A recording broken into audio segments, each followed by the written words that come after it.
વરાછામાં વર્ષ 2008માં માત્ર 50 રૂપિયાની ઉઘરાણી માટે થયેલી હત્યાનો ભેદ 18 વર્ષ બાદ ઉકેલાયો છે।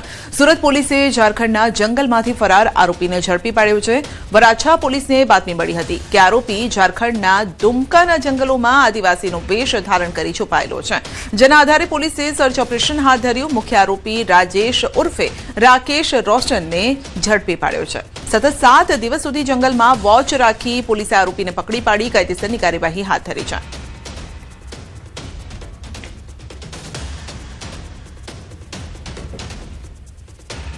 તો ઝારખંડના જંગલમાંથી આરોપીની ધરપકડ કરવામાં આવી છે।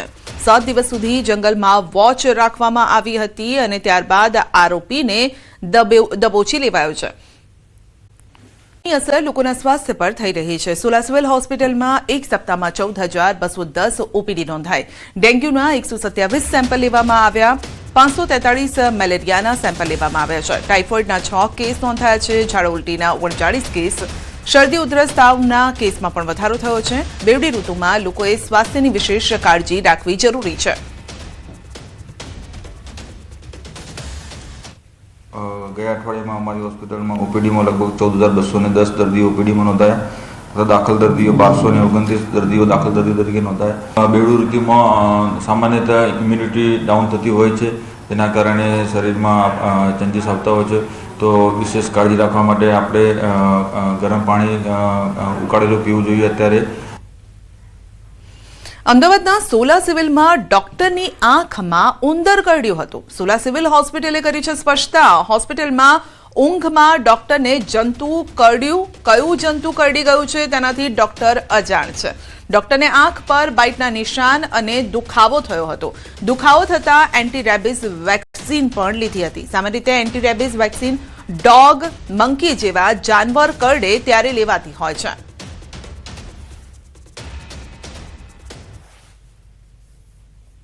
लगभग 10 दिवस पहला अमरा आँख विभागना डॉक्टरों रेसिडेंट आँख विभाग में ड्यूटी पर था। रात्रे 2 वागे तेमने आँख में एक सामान्य पेन थवा लाग्યું। तो तेमने चेक करी तेमने लाग्યું कि कंईक मने थयुं छे।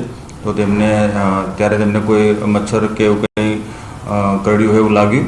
तो सवारे तेमने प्रिवेन्शन माटे जे वेक्सिन आवे, जे वेक्सिन लीधेली छे, जे वेक्सिन लीधेली छे ए प्रिवेन्शन माटे कोईपण प्रकारનું बाइट होय, एनिमल बाइट होय, मॉस्किटो बाइट होय, कोईपण प्रकारનું बाइट होय तो प्रिवेन्शन माटे આપણે આપતા હોઈએ છીએ।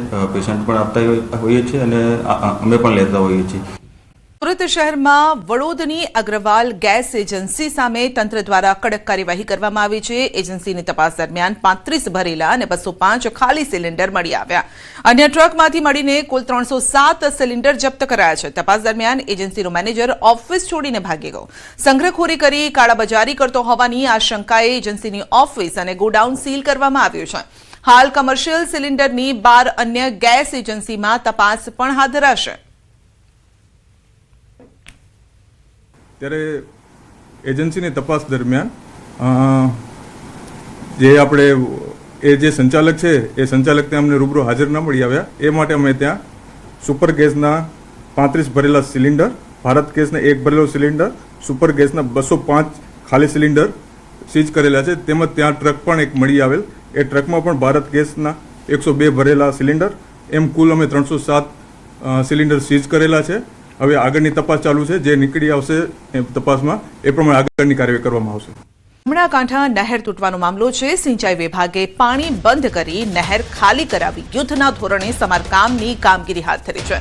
2-3 દિવસમાં સમારકામની કામગીરી પૂર્ણ કરાશે। કામ પૂર્ણ થયા બાદ ફરી કેનાલમાં પાણી છોડવામાં આવશે।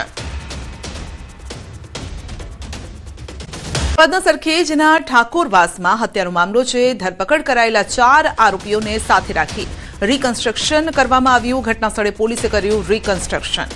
આરોપીઓને લઈ જઈ પોલીસે रिकन्स्ट्रक्शन કર્યું। ઘટના સ્થળે મોટી સંખ્યામાં લોકો પણ ઉમટ્યા। જૂથ અથડામણમાં યુવકની હત્યા કરાઈ હતી। આરોપીઓએ ઘરે આવીને હત્યા નિપજાવી હતી। ત્યારબાદ આરોપીઓને સાથે રાખી અને रिकन्स्ट्रक्शन કરવામાં આવ્યું। ત્યારે આસપાસના લોકો પણ ત્યાં ઉપસ્થિત હતા। ભાવમાં થયો વધારો 10 ગ્રામ સોનામાં ₹4,000નો વધારો થયો છે. ચાંદીમાં ₹11,000નો વધારો થયો છે. સોનાનો ભાવ 1,52,000 પર પહોંચ્યો છે. 1 કિલો ચાંદીનો ભાવ 2,40,000 થયો છે. તો સોના ચાંદીના ભાવમાં સતત ઉથલપાથલ જોવા મળી રહી છે. ક્યારેક એકદમ ઘટી જાય છે ભાવ અને ક્યારેક વધેલા જોવા મળી રહ્યા છે. તો વૈશ્વિક પરિસ્થિતિને ધ્યાનમાં રાખીને અપ્સ એન્ડ ડાઉન્સ આ ભાવમાં આવી રહ્યું છે. નવરાત્રી સમયે જો સોશિયલ મીડિયામાં એક વિડીયો ભારે વાયરલ થઈ રહ્યો છે. માતાજીની સેવામાં સાવજ ભાવનગરના પાલીતાણા ખાતે આવેલા શત્રુંજય ડુંગર પર માતાજીની સેવામાં સાવજનો આ વિડીયો અને ફોટો વન અને પર્યાવરણ મંત્રી અર્જુન મોઢવાડિયાએ શેર કર્યો છે. મંત્રીએ સોશિયલ મીડિયા સાઇટ એક્સના પોતાના અકાઉન્ટ પર સિંહનો ફોટો અને વિડીયો શેર કર્યો છે અને સાથે જ મંત્રીએ ચૈત્ર નવરાત્રીની શુભકામના પણ પાઠવી છે. શત્રુંજય ડુંગર પર અવારનવાર સિંહ દેખાતા હોય છે. શત્રુંજય ડુંગર પર માતાજીની સેવામાં સિંહનો વિડીયો સોશિયલ મીડિયામાં વાયરલ થયો છે.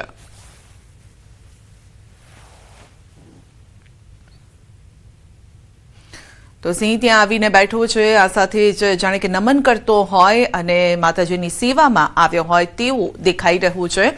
તો શત્રુંજય ડુંગર પર અવારનવાર સિંહ જોવા મળતા હોય છે, પરંતુ આ જે દ્રશ્ય છે એ કારણ કે ચૈત્રી નવરાત્રી ચાલી રહી છે માટે આ જે દ્રશ્ય છે તેને માતાજીની પૂજા સાથે જોડીને જોવામાં આવી રહ્યું છે. તો સાવજ પણ માતાજીની સેવા કરવા માટે, પૂજા કરવા માટે, નમન કરવા માટે આવ્યો હોય તેવા દ્રશ્યો. તો શત્રુંજય ડુંગર પર માતાજીની સેવામાં સાવજના આ દ્રશ્યો છે. ભાવનગરના આ દ્રશ્યો છે. અવારનવાર શત્રુંજય ડુંગર પર સિંહોની અવરજવર જોવા મળી છે અને ફરી એક વખત તેની સાબિતી આપતા આ દ્રશ્યો છે. તો માઈ ભક્તો સામાન્ય રીતે કારણ કે નવરાત્રીમાં મંદિરે દર્શન કરવા જતા હોય છે, પરંતુ સાવજ દર્શન કરવા આવ્યો હોય તેવા દ્રશ્યો. વધુ અપડેટ મેળવીશું સંવાદદાતા નીતિન પાસેથી. જે નીતિન, સાવજ માની સેવામાં ચોક્કસ વાત કરીએ તો સંધ્યા વિડીયો જે છે તે પાલતાણાના ડુંગરાળનો આ વિડીયો છે અને આ અંગે જે પર્યાવરણ મંત્રી છે અર્જુન મોઢવાડિયા તેમને તેના ટ્વિટરના એકાઉન્ટ પર પણ ફોટોગ્રાફ સાથે ટ્વીટ કર્યું અને જે માતાજીની આરાધનામાં સિંહ આવતા હોય છે, તેના સાનિધ્યમાં સિંહ આવતા હોય, શરૂઆતના દિવસો અત્યારે હાલ નવરાત્રીના હોય અને આ અંગેનો વિડીયો પણ જે છે તે સોશિયલ મીડિયામાં ખૂબ વાયરલ થઈ રહ્યો છે. જી આપનો આભાર. મહેસાણામાં કમોસમી વરસાદની પરિસ્થિતિ વચ્ચે વિજાપુર એપીએમસી દ્વારા ખેડૂતોને રાહત દરે તાડપત્રીનું વિતરણ કરવામાં આવ્યું છે. પાકને બચાવવા માટે મોટી સંખ્યામાં ખેડૂતો તાડપત્રી લેવા માટે વિજાપુર એપીએમસી ખાતે ઉમટ્યા. ખાસ કરીને તંબાકુ, બટાકા જેવા પાકને સુરક્ષિત રાખવા ખેડૂતો તાડપત્રી લેવા પહોંચ્યા હતા અને ત્યાં લાંબી કતાર જોવા મળી હતી. રાહત દરે મળતી તાડપત્રી ખેડૂતો માટે સહાયરૂપ બની છે.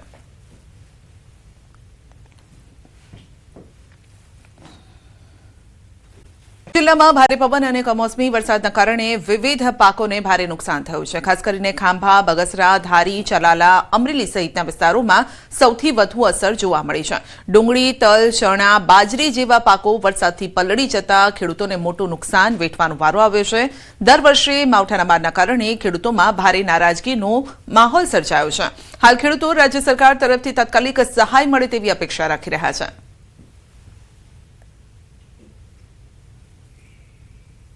કમોસમી વરસાદ તૂટી પડતા ડુંગળી 9 વીઘાની ડુંગળી પાકેલી 4 ઢગલા પડ્યા છે કાપવા વાકે. એનું નુકસાની પૂરેપૂરી છે અને 3 વીઘાની બાજરી છે એને પણ આડી પાડી દીધી છે કાપવા વાકે. ન તૂટકે અમારા હાથમાંથી કોળીઓ કુદરત લૂંટવી લે છે. કમોસમી વરસાદના કારણે સાણંદ એપીએમસીમાં પણ ભારે પવન ફૂંકાયો, ભારે નુકસાન પહોંચ્યું છે. વેપારીઓએ ખરીદેલી જણસીની સાથે ખેડૂતોના ડાંગર, ઘઉં, તુવેર, એરંડા જેવા પાકો પલળી જતા તેમાં ભેજનું પ્રમાણ વધ્યું છે, જેને લઈને જણસની ગુણવત્તા બગડતા ભાવમાં અંદાજે 33 થી 35% ઘટાડો નોંધાયો છે. જે ખેડૂતો સારા ભાવની આશાએ માર્કેટમાં આવ્યા હતા તેમને વાવાઝોડા અને વરસાદના કારણે આર્થિક ફટકો પડતા ચિંતામાં મુકાયા છે. રાજ્યમાં ગઈકાલે ભારે પવન પણ ફૂંકાયો અને સાથે વરસાદ પણ આવ્યો, જેના કારણે અનેક ખેડૂતો જે છે તે ચિંતિત છે. સાણંદ એપીએમસી માર્કેટના તમે સીધા દ્રશ્યો જોઈ રહ્યા છો કે જ્યાં ઘઉં, ડાંગર, તદુપરાંત કહી શકાય કે અનેક જણસોની ખરીદી કરવામાં આવી હતી, પરંતુ ત્યાં જે કહી શકાય કે ખરીદી કરેલા જે ડાંગર જે છે તેમાં પાણી ફરી વળ્યું છે તે પ્રકારના દ્રશ્યો જોવા મળી રહ્યા છે. તૈયાર કરેલો પાક જે છે તે પાણીમાં ગરકાવ હોય તે પ્રકારના દ્રશ્યો જે છે તે જોવા મળી રહ્યા છે. મહત્વનું એ છે કે જે પ્રકારે ગઈકાલે વરસાદ થયો, વરસાદના કારણે હવે ભાવ ઉપર સીધી અસર જે છે તે થવાની છે. આપણી સાથે ખેડૂતો પણ છે, તેમની સાથે વાત કરીશું કે તેઓ શું કહી રહ્યા છે. કેટલા રૂપિયા ભાવ હતો ઘઉંનો અને અત્યારે આ વરસાદ થયા પછી કેટલો થઈ ગયો? 550 રૂપિયા અત્યારે લગ્ન આવતા હતા, બરોબર. હવે અત્યારે 450 નથી આવતા. શું કરવાનું ખેડૂતને? જે જણસું હતી એ અંદર પલળી ગઈ અહીંયા ખેતરોમાં. કેટલા ગામમાં કેટલા લોકોનું નુકસાન હશે આમ સાણંદ તાલુકામાં જોઈએ તો? સાણંદ તાલુકામાં આમ ગણીએ તો લગભગ ટોટલ આમ હશે 400-500 ગામોનું બધું નુકસાન કેટલું થયું ખેડૂતો વિશે. કાકા, જે ખર્ચ કર્યો તો એ પ્રમાણેનું વળતર મળશે ખરું? ના, નહીં મળે. નહીં મળે 25 કાંઈ નહીં. એનું કારણ કે બધું ઊભો મોલ હતો બધો પલળીને નીચે બેસી ગયો, બરાબર. તો હવે ખેડૂતને લેવાનું જ શું જોઈએ એમાં? રાજા માર્કેટમાં આવી છે, માર્કેટમાં 400-450 રૂપિયા ભાવ આ બિલ લ્યો જુઓ. અત્યારે તો બધા ખરીદ કરવા માટે આવે છે, પણ આ વરસાદના હિસાબે બહુ નુકસાન થયું છે, બરાબર. એટલા માટે અમારે જોઈએ પ્રમાણે ભાવ પોસાતો નથી. અત્યારે 400-450 પડે છે, આમ 500 રૂપિયા ભાવ હતો ઘઉંનો, તો બહુ નુકસાન થયું છે. જી બિલકુલ. તો જે પ્રકારે વરસાદ થયો છે, વરસાદ બાદ જે માર્કેટની અંદર ઘઉં આવે છે, ડાંગર આવે છે, તદુપરાંત જે તુવેર આવે છે, ચણા આવે છે અને આ ઉપરાંત કહી શકાય કે જે અનેક જણસો જે છે તે આવે છે અને તેમાં અત્યારે ભાવમાં કટોતરી જોવા જે છે તે મળી રહી છે. મહત્વનું એ છે કે જે 300 થી 400 રૂપિયાનું ડિફરન્સ તમામ જણસની અંદર આવતું હોય તે પ્રકારની વાત આ ખેડૂતોના મુખેથી સાંભળવા મળી રહી છે. पंकज मकवाणा साथे गौतम श्रीमाળી, न्यूज़ 18 गुजराती, साणंद. और भावनगर के लिए दिया गया है. उसके आगे मौसम आमतौर पर शुष्क रहने का पूर्वानुमान दिया गया है 21 से लेकर 26 मार्च तक. और जो उच्चतम तापमान है इसमें ग्रेजुअल राइज रहेगा, 3 से 5 डिग्री सेंटीग्रेड टेम्परेचर फिर राइज रहेगा अगले 4 दिन तक. उसके आगे कोई बड़ा बदलाव नहीं रहेगा. और लघुतम तापमान में अगले 4 दिन 2 से 3 डिग्री सेंटीग्रेड टेम्परेचर बढ़तर रहेगा. इसमें उसका आगे कोई बड़ा बदलाव नहीं रहेगा. अहमदाबाद के लिए आज पार्टली क्लाउडी स्काई का पूर्वानुमान दिया गया है. जो उच्चतम तापमान है 34 डिग्री सेंटीग्रेड के आसपास रहने का संभावना रहेगा और लघुतम तापमान जो है 19 डिग्री सेंटीग्रेड के आसपास रहने का संभावना रहेगा. कोस्टल क्षेत्र में अभी जो हमारा उत्तर गुजरात के तटीय क्षेत्र है इसमें पवन का जो दिशा रहेगा पश्चिम से उत्तर पश्चिम दिशा से पवन चलेगी. और जो दक्षिण गुजरात की जो तटीय क्षेत्र है उत्तर से उत्तर पश्चिम दिशा से पवन चलेगी. इसका जो स्पीड रहेगा 15 से 20 नॉट रहेगा. दक्षिण गुजरात के जो तटीय क्षेत्र है इसमें इक्का दुक्का स्थानों में बारिश का भी संभावना रहेगा. जो उच्चतम तापमान रिकॉर्ड हुआ है, सबसे ज़्यादा रिकॉर्ड हुआ है भीवी नगर में 36.1 डिग्री सेंटीग्रेड, जो सामान्य से 0.3 डिग्री सेंटीग्रेड नीचे है. अहमदाबाद में 35.2 डिग्री सेंटीग्रेड रिकॉर्ड हुआ है, जो सामान्य से 1.6 डिग्री सेंटीग्रेड नीचे है. गांधीनगर में रिकॉर्ड हुआ है 34.6 डिग्री सेंटीग्रेड, सामान्य से 2.3 सेंटीग्रेड नीचे है. राजकोट में रिकॉर्ड हुआ है 35.7, जो सामान्य से 1.2 डिग्री सेंटीग्रेड नीचे है.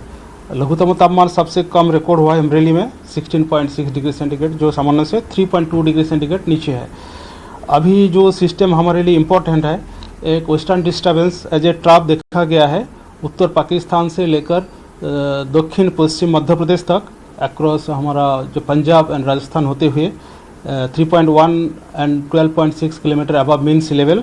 उसके साथ एक इंडस साइसर भी है हरियाणा के ऊपर to 1.5 kilometre above mean sea level. उसके साथ एक ट्रैप भी परसिस्ट कर रहा है. फरिया साइक्लोनिक सर्कुलेशन जो हरियाणा में है वहाँ से लेकर नॉर्थ गुजरात तक over across Rajasthan at 1.5 kilometre above mean sea level.